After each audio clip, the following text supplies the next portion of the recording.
अस्सलाम वालेकुम। मैं हूं फारूक फैसल, आपको खुशामदीद कहते हैं दोस्तों की महफिल गपशप में। वो कहते हैं कि हम रह गए, हमारा ज़माना गुजर गया। जी हाँ, 35 साल कबल जब शोबा सहाफ़त में कदम रखा था तो हालात इंतहाई मुश्किल भी थे। जो आज आपको सहाफ़त में ग्लैमर नज़र आता है वो उस वक़्त ऐसा ना था। सहाफ़त में कदम रखने का मतलब था गुर्बत और अफलास को गले लगाना। लेकिन उस दौर में लिखे की अहमियत थी, लोग लिखा पढ़ना चाहते थे, अखबार नवीस की भी अहमियत थी, रिपोर्टर की भी अहमियत थी, अखबार की भी अहमियत थी। लेकिन वक्त गुज़रता गया, टेक्नोलॉजी आई। 2 दहाई कबल जो है प्राइवेट चैनल्स आ गए तो जर्नलिज्म की शक्ल ही तब्दील हो गई। एक एक मिनट पर ख़बर का मुकाबला होता था। लेकिन टेक्नोलॉजी की रफ्तार जो है वो उसी तेज़ी से बढ़ती गई और जो चीज़ें हमें बड़ी अजीब लगती थी जो हमारे सामने आई वो मतरूक होती चली गई। और अब सोशल मीडिया का प्लेटफॉर्म आ गया है, इसमें यूट्यूब भी है, फेसबुक भी है, इंस्टा भी है और भी कई। तो वो जो कहते हैं ना कि do at Rome what the Romans do, तो यही सोचा है कि चलें हम भी रोम में रह रहे हैं तो रोमन्स की तरह ही चल के देखते हैं। और इस महफिल में मेरे साथ शरीक कार हुआ करेंगे मियाँ सुहेल इकबाल। अखबार नवीस बरादरी तो इनको जानती है और इन्होंने भी गुज़श्ता 30 साल जो है इस दश्त की स्याही में गुजारे हैं। गुज़श्ता 5 साल दुनिया के मुख्तलिफ ममालिक में फिरते रहे। और मैं तारफ़ करवाता जाऊँ कि ऑल पाकिस्तान न्यूज़पेपर सोसाइटी जो मालकान अखबारात की तंजीम है, उन्होंने मियाँ सुहेल इकबाल को 90 की दहाई में वस्त में जब 3 साल बाद मुकाबला हुआ था तो पाकिस्तान का बेस्ट रिपोर्टर करार दिया था। तो मियाँ साहब, welcome back to Pakistan. Thank you. आपने काफ़ी वक्त गुजारा यहाँ प्रैक्टिकल जर्नलिज्म में भी, मुख्तलिफ अखबारात, मेरा ख्याल फ्रंटियर पोस्ट, ऑब्ज़र्वर और द न्यूज़ और फिर ऑनलाइन न्यूज़ एजेंसी जो है उसके आप स्थानीय एडिटर भी थे। आपने जर्नलिस्टों को, जर्नलिज्म को, पॉलिटिशियंस को, सोसाइटी को बहुत करीब से देखा, सारी दुनिया भी आप घूमे हैं। मुझे याद पड़ता है कि 6 अगस्त 1990 जब मोहतरमा बेनज़ीर भुट्टो की हुकूमत बरतरफ की गई थी तो उस वक्त भी मैंने आपको रिपोर्टिंग करते देखा और उसके बाद फिर मुख्तलिफ सरबराहान मुमलकत के साथ मुख्तलिफ बीट्स पे भी आपको कम करते देखा। अब जब आप वापस आए हैं तो आप क्या समझते हैं और क्या देखते हैं कि जर्नलिज्म जो है अब वो क्या रह गई है, क्या है? जी फारूक फैसल साहब, सबसे पहले तो अस्सलाम वालेकुम। मेरे जो भी हमारे देखने वाले हैं उनको हमारी तरफ से बहुत बहुत एक खुश आमदेद भी। और हम ये एक नया अपना जो है टॉक शो शुरू करने जा रहे हैं। इससे पहले मैं और फारूक फैसल साहब जो हैं वो बहुत एक्टिव जर्नलिज्म की है हमने। कोई 88 की हमने दहाई में कोई इस प्रोफेशन में कदम रखा था और जब से हम देख रहे हैं हालात वही हैं। इवन मतलब आप जैसे कह रहे हैं भी मैं बाहर चला गया, आप 5 साल कह रहे थे, मुझे तकरीबन कोई 9 साल मैं यूके में रहा हूँ। अच्छा, 35 साल का नहीं पता लगा था, 9 साल का क्या हाँ, पता। तो 88 में जब हम सहाफत में आए तो उस वक्त भी हालात यही थे और आज भी हालात वही हैं। उस वक्त भी यही होता था, लॉन्ग मार्च, धरना। उससे पहले जो है वो हम लोग उस वक्त देखते रहे और एक्टिव रिपोर्टिंग कर रहे थे, अखबारात के साथ मुंसलिक रहे। मुख्तलिफ आपने भी बहुत सारे अखबारात में रिपोर्टिंग भी की है, उनके आप एडिटर भी रहे हैं। तो आपने भी देखा है, हमने काफ़ी रिपोर्टिंग की है, हर किस्म की रिपोर्टिंग की है। फील्ड रिपोर्टिंग शुरू हम हुए थे उससे। तो हमारे यहाँ जो पॉलिटिक्स जो है वो डोमिनेट करती है हाँ, पॉलिटिकल किरदार में। और ये जो जोड़ तोड़ है और हुकूमतें बनाने और तोड़ने का अमल है, इसमें कोई देखी आपने तब्दीली इस दौरान कोई आई हो? इसमें जी हमने बड़ी तब्दीलियां देखी हैं और अभी हमें यही, अब हम देखते हैं ये जो तब्दीलियां हो रही होती हैं और रोज़ जो है एक अपोजिशन दूसरी हुकूमती पार्टी के ऊपर जिन्होंने चढ़ाई की होती है वो उस वक्त भी यही होता था। मतलब 88 में हम आए तो उस वक्त ज़ियाउल्लाह का ताज़ा दौर ख़त्म हुआ था और बेनज़ीर की हुकूमत आई थी। तो उस वक्त जो है वो यही एजुकेशनल पॉलिटिक्स शुरू की है मियाँ नवाज शरीफ ने। वो उस वक्त उन्होंने पहला जो एक उन्होंने जो कॉल दी थी बेनज़ीर गवर्नमेंट के ख़िलाफ़ वो 1989 में दी उन्होंने। और वो उस वक्त 17 अगस्त ज़िया-उल-हक की बरसी पे। हाँ, ज़िया-उल-हक की बरसी पे 17 अगस्त 89 को एक एजुकेशनल कॉल भी दी थी और ज़िया-उल-हक की बरसी भी थी यहाँ पे फैसल मॉस्क में। तो उस वक्त उन्होंने ये एजुकेशनल जो पॉलिटिक्स है उसका आगाज़ किया एक सिटिंग गवर्नमेंट के ख़िलाफ़। तो वो खैर अपनी स्ट्रगल करते रहे। वैसे जैसे अब हम देख रहे हैं कि पंजाब हुकूमत जो है वो मरकज़ के साथ महाजराई में थी और केपी की हुकूमत वो भी महाजराई में थी। बिल्कुल ऐसे ही था। यानी महाजराइयाँ वो मरकज़ और वफाक की उसी तरह चल रही बस हैं।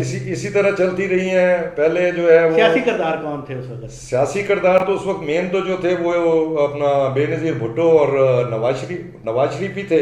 और साथ उस वक्त जमात इस्लामी एक बहुत बड़ी पॉलिटिकल पार्टी थी, उनकी भी अच्छी स्ट्रॉन्ग जो है उनकी यही मौलाना फजल रहमान यही और यही रिलीजियस एलिमेंट जो है वो उनकी बड़ी स्ट्रॉन्ग थी और इनका एक अलायंस बना था, वो बेनज़ीर के खिलाफ ही बना। उसको इन्होंने अपना गिराने की कोशिश की। वो अल्टीमेटली वो उस वक्त सदर इसहाक खान होते थे, प्रेसिडेंट थे उस वक्त, वो एक रिटायर्ड ब्यूरोक्रेट थे, वो प्रेसिडेंट थे। और उस वक्त वो एक 8th अमेंडमेंट होती थी हमारे कॉन्स्टिट्यूशन में, उसके तहत जो है सदर जो है वो जब दिल करे वो असेंबलियाँ तोड़ सकता था। और वो नवाज शरीफ की तरफ से लेकिन वो 8वीं तरमीम जो वो ख़त्म तो हो गई, लेकिन किसी न किसी सूरत में जो करते हैं जो वो इस्तेमाल करवाते थे अब वो बिल करवा देते हैं। तरीकाकार चेंज हो गया। लेकिन ना इन्होंने राजा परवेज अशरफ के साथ किया, नवाज शरीफ के साथ किया, फिर इमरान खान के साथ हुआ। जी हाँ, हुकूमतें जो है वो चेंज होती। इस तरह जो है 1993 में भी नवाज शरीफ की गवर्नमेंट के खिलाफ बेनज़ीर भुट्टो ने अपना लॉन्ग मार्च की कॉल दे दी। और उस वक्त उन्होंने उस वक्त भी यही प्ली ली गई पे रिग्ड इलेक्शन है, नवाज शरीफ रिग्ड इलेक्शन के जरिए आए हैं। वो कॉल भी मेरा ख्याल कॉल ऑफ में हम लोग सारे वहाँ जेलम में तो पता लगा कि बीबी जो है वो ट्रेन से उतर के। जी हाँ, उस लॉन्ग मार्च में मैं खुद भी शरीक था। लॉन्ग मार्चेस तो मैंने खैर सारी कवर की हैं, नवाज शरीफ की भी, बेनज़ीर भुट्टो की 2 लॉन्ग मार्चेस थी, नवाज शरीफ की एक ट्रेन मार्च थी। ये एक दूसरे के खिलाफ जो है कोई ना कोई इस किस्म की करते रहते थे। किसी गवर्नमेंट को भी 2 साल 2.5 साल से ज़्यादा अरसा चलने का मौका नहीं मिला। आप क्या समझते हैं अब आज 30 साल बाद जो है कि ये अपनी पॉलिटिकल विल पे एक दूसरे के खिलाफ थे या इनसे कोई करवाता था या किसी के अलाकार थे? ये असल में जो है ना की पॉइंट यही है, ये हमेशा जो है आलाकार बनते रहे किसी ना किसी सूरत में। जो भी कोई उस वक्त एस्टेब्लिशमेंट के जो भी करता धरता होते थे उनके साथ मिलके जो है वो जो भी हुकूमत आती थी, बेनज़ीर की आई है तो वो नवाज शरीफ उसको गिराने की कोशिश कर रहे हैं, नवाज शरीफ की आई तो बेनज़ीर उसको गिराने की कोशिश कर रही है। कभी सदर को इस्तेमाल किया जाता था, इसहाक खान को इस्तेमाल किया, फारूक लगारी को इस्तेमाल किया, जो कि खुद पीपल्स पार्टी के इलेक्टेड रिप्रेजेंटेटिव थे, मेंबर भी थे, और पीपल्स पार्टी ने उन्हें सदर बनाया था। और उन्होंने वही 8th अमेंडमेंट के तहत असेंबली डिसॉल्व कर दी। जर्नलिज्म के मेयार के हवाले से बात बताएं और जर्नलिज्म का तरीका कार जो आपका मेयार जो है वो मुझे तो आपको भी खैर बहुत अच्छे एडिटर्स के साथ काम करने का मौका मिला, मुझे भी अल्लाह का शुक्र है पे बहुत अच्छे एडिटर्स के साथ काम करने का मौका मिला। फ्रंटियर पोस्ट में, पाकिस्तान ऑब्जर्वर में, न्यूज़ में, तो बड़े अच्छे एडिटर रहे, बड़े इस वक्त बहुत बड़े नाम हैं। तो वो नाम मैं अगर लेना शुरू करूं तो हो सकता है बीच में मलिया लोधी थे, सलीम बुखारी साहब थे, मकबूल शरीफ, ABS जाफरी, ज़ियाउद्दीन साहब, तलत हुसैन, शहीन सबाई, इनके साथ काम किया। आप तो बहुत पुराने हैं। पाटे पुराने हैं जी। अच्छा, उसके बाद जो है वो हमें वो जो एडिटर्स थे वो हमें गाइड भी करते थे, आप इस स्टोरी पे काम करें। और मुझे याद पड़ता है हमारी स्टोरी, अगर हमने एक स्टोरी करनी होती थी, कोई अच्छी इन्वेस्टिगेटिव रिपोर्ट करनी होती थी, तो हमें तकरीबन जो है ना 1 माह लग जाता था। वो स्टोरी हम बनाते थे, लेके एडिटर के पास जाते थे, एडिटर उसमें कहती थी जी ये फलाने की आउटपुट लेके आओ जी, इनका कोई पॉइंट ऑफ व्यू नहीं है, इनका पॉइंट ऑफ व्यू नहीं है, आप इसको हर एंगल इसका कवर करें। अब तो खैर टेक्नोलॉजी जिंदाबाद, वही पहले तो रिपोर्टर त्रापड़ जो है वो मीलों दूर जाता था खबर के लिए, फिर उसकी कंफर्मेशन के लिए कई मीलों दूर जाना पड़ता था। जी हाँ। अब तो व्हाट्सएप टेक्नोलॉजी आ गई है, व्हाट्सएप आ गया है। पहले तो 3-4 अदारे होते थे, उनका आपस में मुकाबला होता था। अब तो ये है कि जनाब 40 के 40 चैनल पर एक ही टिकर चल रहा है और एक ही तरफ से आ रही है, ना कोई भाग दौड़ा, ना कोई उसकी तस्दीक का टाइम है। जो मैंने चीज़ देखी है, जो एक मुझे तब्दीली जो एक चीज़ नज़र आई है ना, जो हम लोग जो एक्टिव रिपोर्टिंग जैसे करते थे, फुटवर्क करते थे हम लोग, पूरी रात भी हमें जागना पड़ता था, किसी कोई मीटिंग हो रही है, या जैसे ये डेवलपमेंट मैं आपको बता रहा हूँ, ये जो मुख्तलिफ असेंबली डेजोल्यूशन और लॉन्ग मार्चेज और इस किस्म के जब इवेंट्स हो रहे होते थे तो रात को 2-2, 3-3, 4-4 बजे तक भी जो है ना मीटिंग चल रही होती थी। और मुझे याद है मैं और आप जो है हम लोग इकट्ठे डी चौक पे बैठे होते थे और इंतजार कर रहे होते थे किस टाइम पे कॉपी रुकवाई होती थी। हाँ, कब मीटिंग ये अवान सदर में या प्राइम मिनिस्टर हाउस में कब मीटिंग खत्म होगी या कैबिनेट मीटिंग। तो उस वक्त हम वजीरों को हमने टारगेट किया हुआ था, हमारे जो भी सोर्सेज वगैरह होते थे, और उनके घरों पे रात को पहुंच जाते थे। ये अभी मैंने जो चीज़ देखी है उसमें ये चीज़ ख़त्म हो गई है। इसमें जो है अभी ये एक रैट रेस है, इसमें एक दौड़ लगी हुई है। ये जो टीवी जर्नलिज्म आई है या इलेक्ट्रॉनिक जर्नलिज्म आई है, या मैं तो इसे कहता हूँ इलेक्ट्रिशियन मीडिया, तो इसमें जो है बस एक आधे किसी चैनल पे जो है एक झूठी सच्ची खबर चल जाती है, उसी को देख के जो है रिपोर्टर घर में बैठा हो या जहाँ भी बैठा हो उसी को वहीं पे बैठ के परसू कर रहा होता है, वहीं पे बैठ के फ़ोन कर रहा होता है। कोई मिल गया नहीं मिल गया, उस पर जो है अपने जो डायरेक्टर न्यूज़ है उसका भी प्रेशर होता है, जी खबर दें, वो झूठी होती है, सच्ची होती है, कंफर्म होती है, नहीं कंफर्म होती है, मगर वो चला देते हैं। देखिए एक और चीज़ भी थी, बीइंग ए पाकिस्तानी, मेरी एक पॉलिटिकल सोच हो सकती है, आपकी भी है, हर एक की होती थी। और उस वक्त भी सोसाइटी में या अपनी फील्ड में लोगों को पता था कि यार ये किस लाइक माइंडेड है, ये किसको पसंद करता है, लेकिन वो कभी अपनी रिपोर्टिंग में वो जो है वो डंडी नहीं मारी जाती थी। अच्छा, फिर एक और चीज़ जो थी वो ये थी कि अगर आपको या मैं अगर प्राइम मिनिस्टर की बीट कर रहा हूँ, अगर कवर कर रहा हूँ, खा वो पीपल्स पार्टी का प्राइम मिनिस्टर है, चाहे वो नून लीग का IJ का है, तो उसमें ये चीज़ नहीं देखी जाती थी कि इसको बुलाना है या नहीं बुलाना, ये कोई सवाल कर देगा। लेकिन अब आप देखते हैं कि तमाम पॉलिटिकल रिपोर्टर्स को मजबूर कर दिया गया है कि वो सिर्फ एक एंगल से खबर दें। अगर वो पीपल्स पार्टी की है तो उन्हें पीपल्स पार्टी की खबर उन्हें देनी होगी और उन्हें खबर वहाँ से मिलेगी भी, दूसरा उसे अपने करीब नहीं आने देगा। यही अच्छा, इससे सबसे ज़्यादा जो मामला अब ख़राब हुआ है वो PTI की जानब से हुआ है कि इवन आप पीपल्स पार्टी, नून लीग की क़यादत, ये सबको जो है ये ओपन फोरम पे भी आ जाते हैं, जबकि इमरान खान साहब जो है वो ओपन फोरम पे नहीं आ रहे। ये एक बहुत बड़ी जो है ये अच्छा, उसमें एक चीज़ ये है जो एक और मुझे जो तब्दीली नज़र आई है वो ये है, ये जिस वक्त ये मैं आपको बता रहा हूँ पीपल्स पार्टी और नवाज लीग का जो भी इनकी आपस में टसल चलती रही, जो भी इनका सिलसिला चलता रहा, एक दूसरे की हुकूमतें कराते रहे, मगर एंड ऑफ द डे ये इस नतीजे पे पहुँचे पे हम लोग हर दफ़ा किसी न किसी के ज़रिए इस्तेमाल होते हैं और एक गवर्नमेंट दूसरी गवर्नमेंट को गिराने की कोशिश करती है।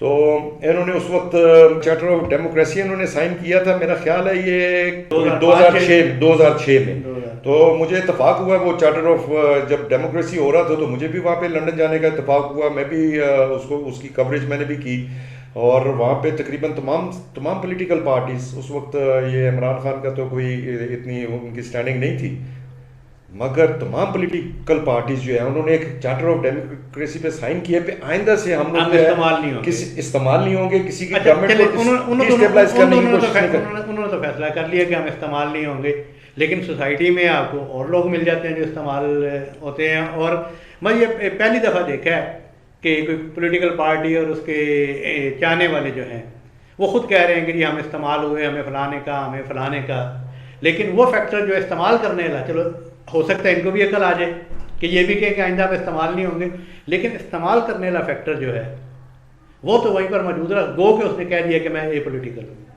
अब इस्तेमाल होने की तो मुझे नहीं समझ आती, ये तो बेचारे पहली दफ़ा इस्तेमाल हुआ है ना PTI वाले, वो नून वाले और पीपल्स पार्टी वाले तो दो तीन दफ़ा इस्तेमाल हो चुके हैं। अब पता नहीं ये एक दफ़ा इस्तेमाल हुए हैं, इनकी अभी तसल्ली हुई होगी कि नहीं होएगी, मगर मुझे नहीं लगता है पे इनको कोई इस बात की अभी कोई रियलाइजेशन है।